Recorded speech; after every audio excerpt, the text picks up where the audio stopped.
Halo Bray, jadi di video ini yang akan kita review ialah Asus GTX 1060 Dual. Tanpa basa-basi, langsung aja kita mulai review Bray.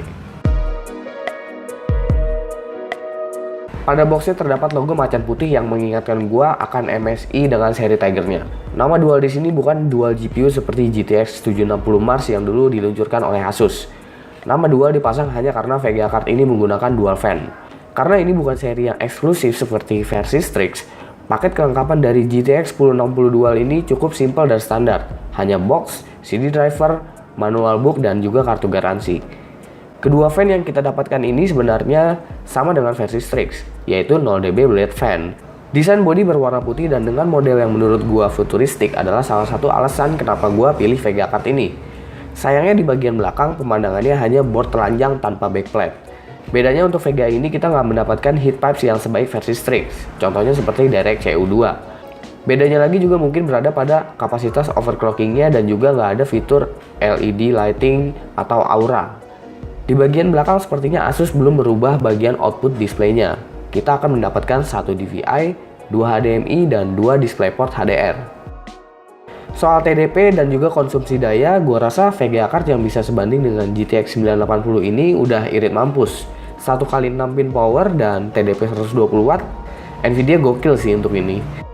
Untuk spesifikasi, GTX 1060 Dual hadir dengan kapasitas memori 6GB GDDR5 dengan bus 192 bit. Seri tengah Nvidia emang sering banget kasih bus yang banyak orang bilang ini adalah bit yang nanggung. Pada VGA card ini juga kita akan mendapatkan 3 profile clock speed, di mana itu ada silent mode, gaming mode, dan juga OC mode. Pada profile silent mode, clock speed yang kita dapatkan sama seperti GTX 1060 Founders Edition, sementara gaming mode dan OC mode memiliki clock speed yang sedikit lebih besar. Untuk tes gue mungkin cuma bisa kasih hasil untuk resolusi 1080p, karena gue belum punya monitor 1440p ataupun 4K. Hasil skor atau FPS yang dihasilkan pasti akan berbeda di lain sistem, jadi jangan jadiin benchmark ini sebagai ekspektasi total kalian ya.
Sekarang gue mau kasih kesan dan pendapat gue soal GTX 1060 ini.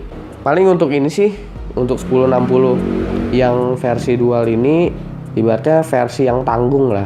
Kita dikasih clock yang tinggi tapi untuk overclocking itu nggak bisa jauh-jauh gitu untuk 1060 dual ini. Dan dari estetika pun gue bilang menurut gue VGA card ini ya keren-keren nanggung gitu. Udah kita ngelihat depannya udah keren, ternyata belakangnya nggak ada backplate. Dan ini kan di Instagram gue kemarin sempat ada yang tanya, kenapa pilihnya GTX 1060 bang? Kenapa nggak pilih RX 480? Apakah gue ini fanboynya Nvidia atau gimana? Enggak, gue bukan fanboy. Gue pilih 1060 ini karena kebutuhan gue pribadi. Jadi kebutuhan gue memang di editing video, terutama di After Effects, itu software Adobe itu memang lebih cenderung ke CUDA daripada ke OpenCL. Jadi ya gue butuh lah yang namanya fitur CUDA atau CUDA Cores dari Nvidia.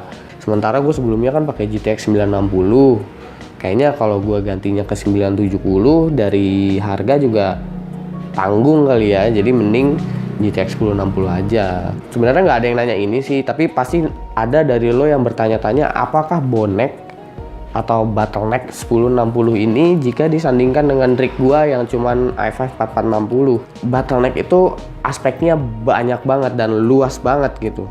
Dan tergantung dari ekspektasi FPS kita. Kalau misalkan contohnya VGA card, ekspektasi gue ya nggak muluk-muluk gitu, karena monitor gue cuman Full HD, ya gue main game di Full HD dengan FPS ya paling 60 gitu, karena monitornya pun nggak 144 Hz, jadi gue rasa 60 udah lebih dari cukup. Selama FPS gue masih bisa di 60 ke atas, biarpun terbilangnya agak sedikit ketekan sama prosesor gue nganggep itu nggak bottleneck, gitu aja sih, simple.